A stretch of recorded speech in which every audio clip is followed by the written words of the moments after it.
Hi, this is Bob. Been working on Model A Fords now for about 60 years. I've owned 4 of them over the years. And back in 1958, I bought my first Model A Ford for $25. It was in pieces. My friend and I put it together, and I drove it for 7 years everywhere. I probably drove over 100,000 miles on that car and really enjoyed it. Over the years, I've had a truck, I've had a 2-door sedan, I've had a special coupe, and now the car that I have now is the 1929 Phaeton, which is right back there. So I wanted to talk to you guys specifically about these rear brake springs. For one, I've got a list of things here, and you'll notice they're different. I have had trouble with this car. I've had it 15 years now, and I have had trouble with it making strange noises in the left rear brake drum. I've tried 3 different original brake drums. I've had 2 of them turned. 2 of them were turned by a friend of mine in the Model A Club, and I put them back on the car, and then after a short time I had the noise again. Kept having this strange noise. So I decided that perhaps the problem was that the drum was too close to the backing plate. So I tried a single shim, tapered shim on the left rear axle. That didn't help. I tried a double shim on the left rear axle, which moved the wheel out quite a bit. I could see about a little less, I'd say about 3/16 of an inch actually, and that didn't help either. So finally I decided I would buy a complete new backing plate assembly, and found out that those were just not available. So I bought a whole bunch of parts. You see the bags and things here. A lot of those parts come 4 or 5 to a bag, and you only use 1.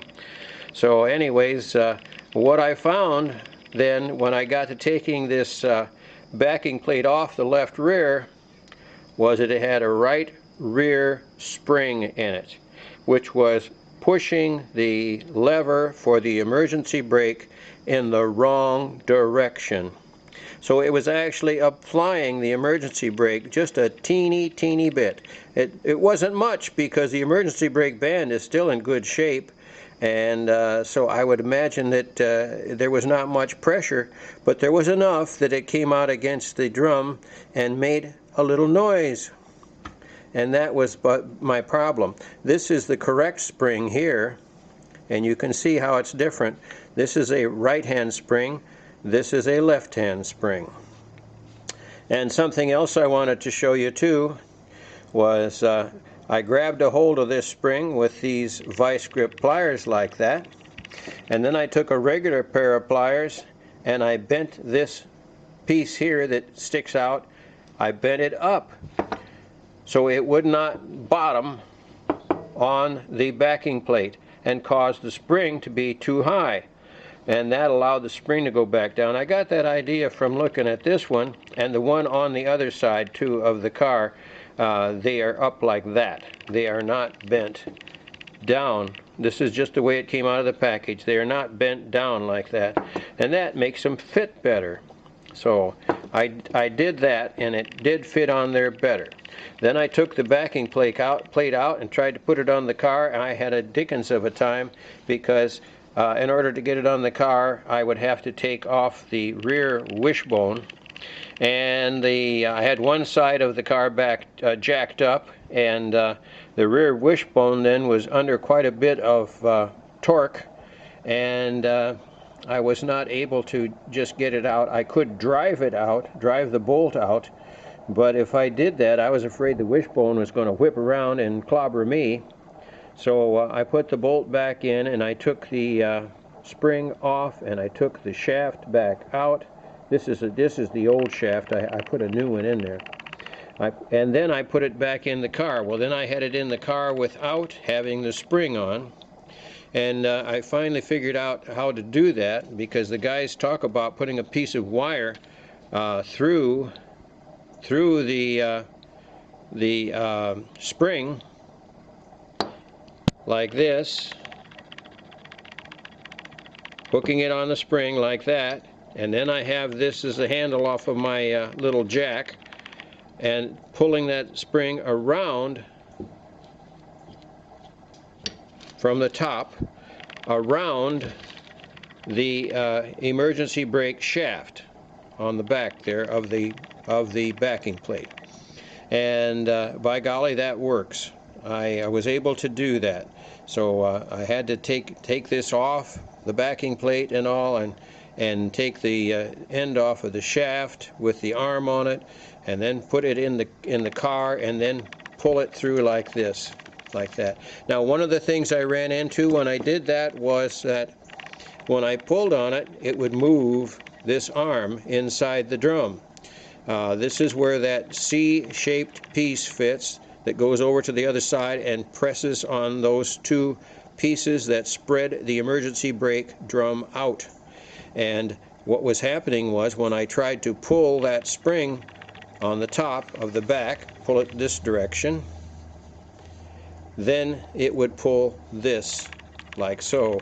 And then I couldn't get it, because every time I'd pull on it, it would move, so I couldn't latch it. I couldn't latch it on the arm.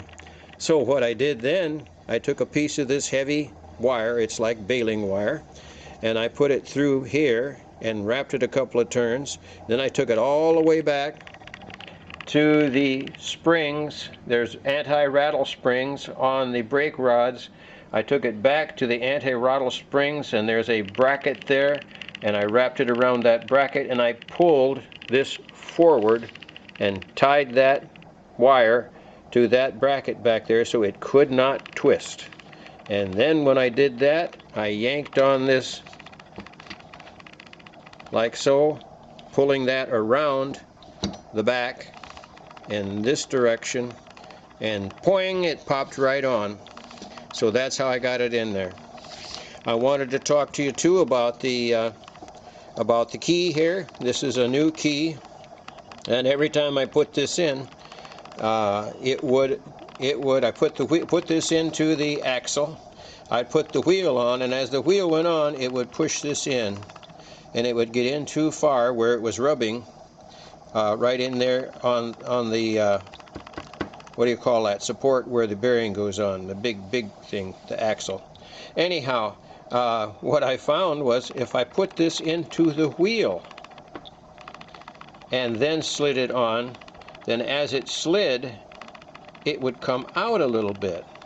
Well, that's no problem, because I can push it back in. I just took a big nail and just tapped it with a little ball-peen hammer. I only had to put it back in about a quarter of an inch until it fit in behind the hub, so that the hub washer that goes on the axle shaft would fit in there.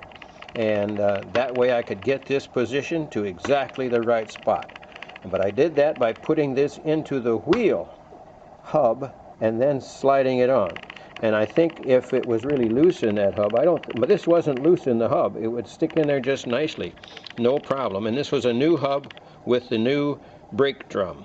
So it fit in there nicely, and I was able to put it in with this on top of the axle. If you had an old one that was worn and it wouldn't stay in the hub, you could probably turn your axle around and put this into the hub like that, and just insert it with this on the bottom so that it would lay in there, and then you could get it in. So that's how I got this to line up properly, because I put it on 2 or 3 times and it came out wrong. So I wanted to show you guys that. And let's see, I put a new cast iron drum on the left rear wheel with a new hub, and wow, does that work good. First thing I noticed, I set it up the same as the right wheel, which has got the original type drum on it, and then I took it out and I drove it. I went on a dirt road and I slammed on the brakes, and the left rear wheel locked up first with the new cast iron drum. I then drove it down the street and did some fast stops out on the street on the asphalt, and found out that the car pulled to the left that's where the new drum was, on the left side. So that showed me that that the old drum, the old pressed steel drum, was not working near as good as the new cast iron drum. In fact, it would make the car veer to the left when I hit the brakes real hard. I have a new drum to put on the other side, so I'm going to put that on. I plan on working on that today. And let's see, I got everything on the list here. Yep, I got a new brake drum hub and bearing in the box here to go on, and that's going on to the right side now. Oh, and one thing I figured out too is that if this axle key should break and the axle spins in the hub, the axle is made of a very tough, hard material. It probably will not wear near as much as the softer material in the brake hub, in the wheel hub. And so I thought, yeah, so that's the main reason why I ordered the cast iron hubs, was I wanted to get back to having the original dimensions on the hub, because I figured that axle, if somebody had broken a key, and I imagine as old as these cars are, they've probably broken more than once, that axle spinning in there and that hub being of a softer cast iron material would wear much faster than the axle. So I wanted to get that back to the original dimensions, and that was one reason for buying a complete hub and drum assembly for both of the rear wheels. And I also purchased new bearings for the rear wheels and new seals, so that the bearings too wear over years, and that wear too would add to any rubbing condition or that on the wheels. I was very pleased when I took the car out yesterday. I didn't have any noises at all. I still have to drive it a little more, a few more miles, and then I'm going to retorque the axle shaft nuts on both sides.